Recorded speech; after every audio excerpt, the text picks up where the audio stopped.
ತುಂಬ ಕಡಿಮೆ ಸಮಯದಲ್ಲಿ ನೀವೇನಾದರೂ ಸಾಂಬಾರು ಮಾಡಬೇಕಂದ್ರೆ ಈ ರೀತಿ ಮೊಟ್ಟೆ ಸಾಂಬಾರನ್ನ ಟ್ರೈ ಮಾಡ್ಬೋದು. ತುಂಬಾ ಚೆನ್ನಾಗಿರುತ್ತೆ. ಸ್ವಲ್ಪನೇ ಇಂಗ್ರೀಡಿಯೆಂಟ್ಸ್ನ ಯೂಸ್ ಮಾಡಿರೋದು. ಹೇಗೆ ಮಾಡೋದು ಅಂತ ನೋಡೋಣ. ಅದಕ್ಕೂ ಮುಂಚೆ ನೀವೇನಾದರೂ ನಮ್ಮ ಚಾನಲ್ಗೆ ಫಸ್ಟ್ ಟೈಮ್ ವಿಸಿಟ್ ಮಾಡಿದರೆ ಬೇಗ ಹೋಗಿ ಸಬ್ಸ್ಕ್ರೈಬ್ ಮಾಡ್ಕೊಳ್ಳಿ. ಮೊಟ್ಟೆ ಸಾಂಬಾರಿಗೆ ಏನೇನು ಬೇಕು, ಯಾವ ರೀತಿ ಮಾಡ್ತೀವಿ ಅಂತ ನೋಡೋಣ ಬನ್ನಿ.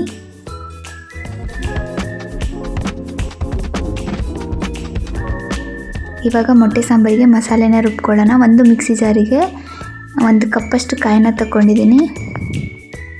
ಅದಕ್ಕೆ 2 ಇಂಚಷ್ಟು ಶುಂಠಿನ ತಗೊಂಡಿದ್ದೀನಿ. ಒಂದು 4-5 ಕಡ್ಡಿ ಸಾಂಬಾರು ಸೊಪ್ಪನ್ನ ತಗೊಂಡಿದ್ದೀನಿ. ನಾವಿಲ್ಲಿ 5 ಜನಕ್ಕೆ ಮಾಡ್ತಾ ಇರೋದ್ರಿಂದ ಚಕ್ಕೆ, ಲವಂಗ, ಮೆಣಸು, ಸೋಂಪುನ ಇಷ್ಟು ತಗೊಂಡಿದ್ದೀನಿ. ನೀವು ಅಳತೆ ಬೇಕಾದರೆ ಹೆಚ್ಚಿಸ್ಕೊಳ್ಬೋದು. 2 ದಪ್ಪು ಸೈಜ್ ಈರುಳ್ಳಿನ ಕೂಡ ಕಟ್ ಮಾಡ್ಕೊಂಡು ಹಾಕ್ಕೊಳ್ತಾ ಇದ್ದೀನಿ. ಒಂದು 10ರಿಂದ 15 ಬೆಳ್ಳುಳ್ಳಿ ಎಸ್ಳುಗಳನ್ನ ಸಿಪ್ಪೆ ತೆಕ್ಕೊಂಡು ಹಾಕ್ಕೊಳ್ತಾ ಇದ್ದೀನಿ. ಆಮೇಲೆ 1 ದಪ್ಪು ಸೈಜ್ ಟೊಮೊಟೊನ ಕಟ್ ಮಾಡ್ಕೊಂಡು ಹಾಕ್ಕೊಳ್ತಾ ಇದ್ದೀನಿ. 1 ಸ್ಪೂನ್ ಹುರಿಗಡ್ಲೆನ ಹಾಕ್ಕೊಳ್ತಾ ಇದ್ದೀನಿ. ಅರ್ಧ ಸ್ಪೂನ್ ಅರಿಶಿನದ ಪುಡಿನ ಹಾಕ್ಕೊಳ್ಳೋಣ. 1 ಸ್ಪೂನ್ ಖಾರದ ಪುಡಿನ ಹಾಕ್ಕೊಂಡು ಅದಕ್ಕೆ 1 ಸ್ಪೂನ್ ಸಾಂಬಾರು ಪುಡಿನ ಹಾಕ್ಕೊಳ್ತಾ ಇದ್ದೀನಿ. ಇವಾಗ ಇದಕ್ಕೆ ಸ್ವಲ್ಪ ನೀರು ಹಾಕ್ಕೊಂಡು ಚೆನ್ನಾಗಿ ಗ್ರೈಂಡ್ ಮಾಡ್ಕೊಳ್ಳೋಣ.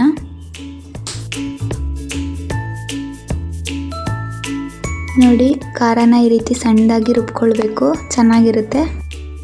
ಇವಾಗ ಒಗ್ಗರಣೆಗೆ ಬಾಣಲಿನ ಇಟ್ಕೊಂಡು ಅದಕ್ಕೆ ಸ್ವಲ್ಪ ಎಣ್ಣೆನ ಹಾಕ್ಕೊಳ್ತಾ ಇದ್ದೀನಿ. ಎಣ್ಣೆ ಕಾದಿದ ನಂತರ ಸಾಸಿವೆನ ಹಾಕ್ಕೊಳ್ಳೋಣ. ಆಮೇಲೆ ಒಂದು 10 ಎಲೆಯಷ್ಟು ಕರಿಬೇವಿನ ಸೊಪ್ಪನ್ನ ಹಾಕ್ಕೊಳ್ತಾ ಇದ್ದೀನಿ.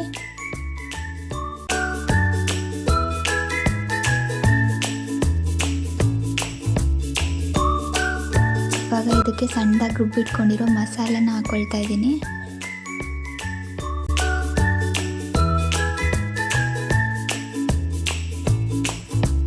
ಇದಕ್ಕೆ ಸ್ವಲ್ಪ ನೀರನ್ನ ಕೂಡ ಆ್ಯಡ್ ಮಾಡ್ಕೊತಾ ಇದ್ದೀನಿ. ಸ್ವಲ್ಪನೇ ಆ್ಯಡ್ ಮಾಡ್ಕೊಳ್ಳಿ, ಆಮೇಲೆ ಬೇಕಾದರೆ ಅದು ನೀರು ಸೀದಿದ ನಂತರ ನೋಡ್ಕೊಂಡು ಹಾಕ್ಕೊಳ್ಬೋದು.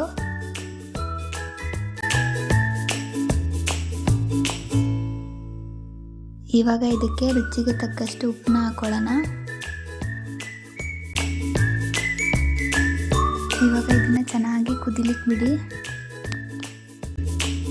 5ರಿಂದ 10 ನಿಮಿಷಗಳ ಕಾಲ ನಾನು ಖಾರನ ಬೇಯಿಸ್ಕೊಂಡಿದ್ದೀನಿ. ಒಂದೊಂದೇ ಮೊಟ್ಟೆನ ಈ ಥರ ಬೌಲ್ ಒಳಗಡೆ ಒಡೆದು ಹಾಕ್ಕೊಂಡಿದ್ದೀನಿ. ಇವಾಗ ಅದನ್ನು ಒಂದೊಂದಾಗೆ ಸಾಂಬಾರು ಒಳಗಡೆ ಬಿಡಬೇಕಾಗುತ್ತೆ. ಆವಾಗ ಮೊಟ್ಟೆಗಳು ಅಂಟುಕೊಳ್ಳೋದಿಲ್ಲ.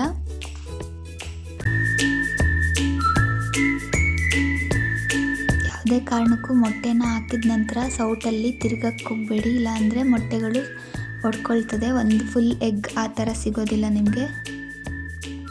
ಈ ಥರ ಮೊಟ್ಟೆಗಳೆಲ್ಲನೂ ಹಾಕ್ಕೊಂಡಿದ ನಂತರ ನಾವು ಇದನ್ನು ಒಂದು 5 ನಿಮಿಷ ಚೆನ್ನಾಗಿ ಕಮ್ಮಿ ಉರಿಲೇ ಬೇಯಿಸ್ಕೊಳ್ಬೇಕು.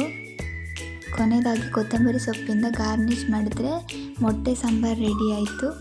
ತುಂಬಾ ಚೆನ್ನಾಗಿರುತ್ತೆ. ಅನ್ನದ ಜೊತೆಗೆ, ರೊಟ್ಟಿ ಚಪಾತಿ ಜೊತೆ, ಯಾವುದ್ರ ಜೊತೆನಾದರೂ ತಿನ್ಬೋದು. ತುಂಬಾ ಒಳ್ಳೆ ಕಾಂಬಿನೇಷನ್ನು. ಈ ಥರ ಮೊಟ್ಟೆ ಸಾಂಬಾರನ್ನ ಒಂದ್ಸಲಿ ಟ್ರೈ ಮಾಡಿ. ಈ ವಿಡಿಯೋ ಏನಾದರೂ ಇಷ್ಟ ಆಯಿತು ಅಂದರೆ ನಿಮ್ಮ ಫ್ರೆಂಡ್ಸ್ ಫ್ಯಾಮಿಲಿ ಜೊತೆ ಶೇರ್ ಮಾಡಿ, ಲೈಕ್ ಮಾಡಿ, ಕಮೆಂಟ್ ಮಾಡಿ.